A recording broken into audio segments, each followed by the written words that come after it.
Estos hechos, que sacuden la conciencia del mundo civilizado, no son, sin embargo, los que mayores sufrimientos han traído al pueblo argentino, ni las peores violaciones de los derechos humanos en que ustedes incurren. En la política económica de este gobierno debe buscarse no solo la explicación de sus crímenes, sino una atrocidad mayor que castiga a millones de seres humanos con la miseria planificada. En un año han reducido ustedes el salario real de los trabajadores al 40%, disminuido su participación en el ingreso nacional al 30%,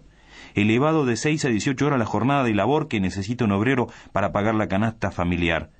resucitando así formas de trabajo forzado que no persisten ni en los últimos reductos coloniales,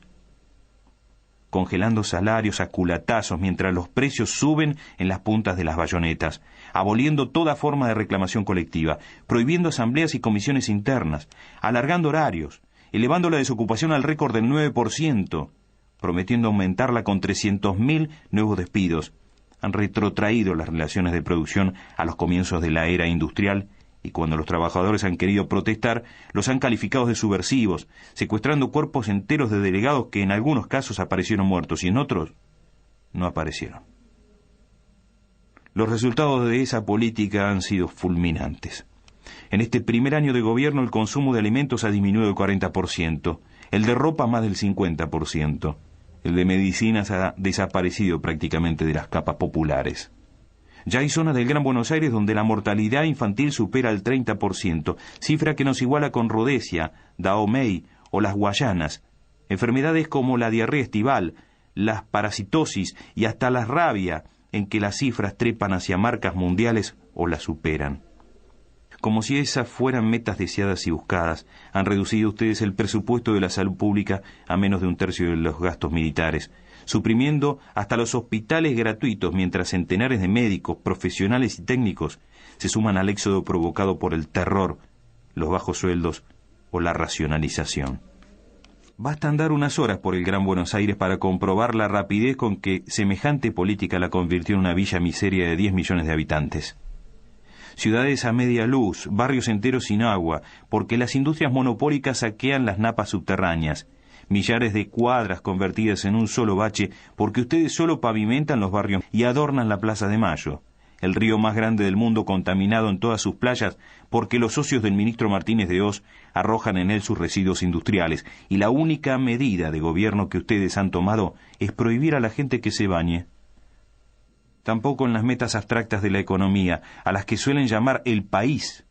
han sido ustedes más afortunados.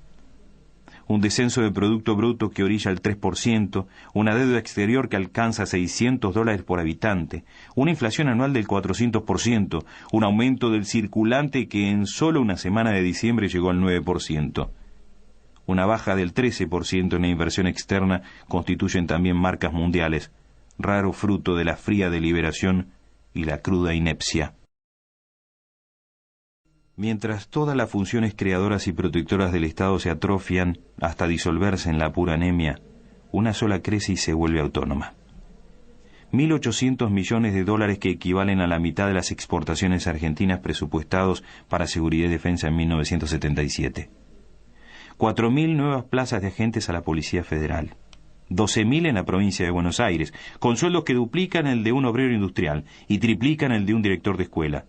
mientras el secreto se elevan los propios sueldos militares a partir de febrero en un 120%. Prueban que no hay congelación ni desocupación en el reino de la tortura y de la muerte, único campo de la actividad argentina donde el producto crece y donde la cotización por guerrillero abatido sube más rápido que el dólar. Dictada por el Fondo Monetario Internacional según una receta que se aplica indistintamente al Zaire o a Chile, a Uruguay o Indonesia,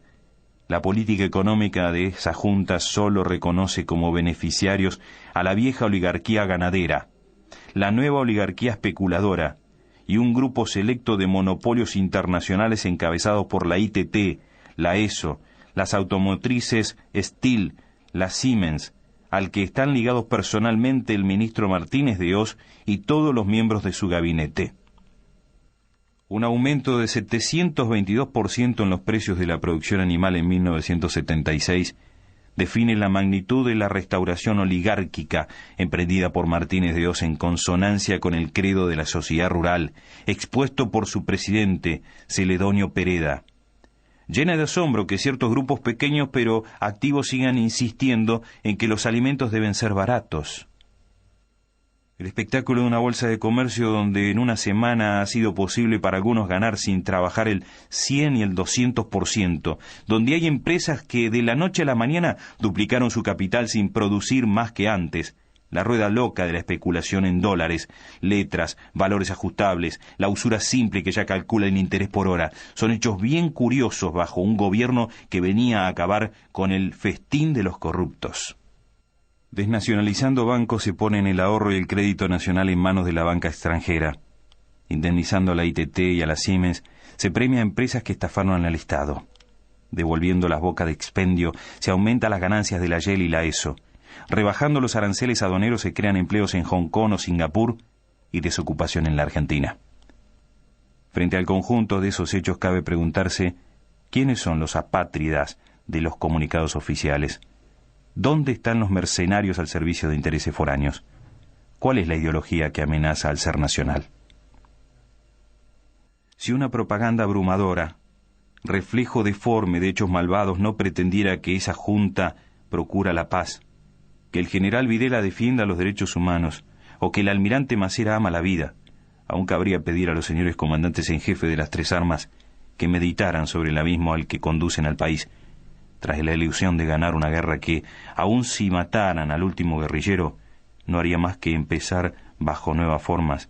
porque las causas que hace más de 20 años mueven la resistencia del pueblo argentino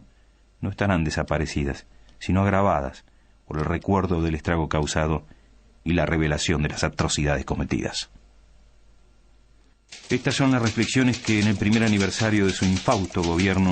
he querido hacer llegar a los miembros de esa junta, sin esperanza de ser escuchado, con la certeza de ser perseguido, pero fiel al compromiso que asumí hace mucho tiempo, de dar testimonio en momentos difíciles.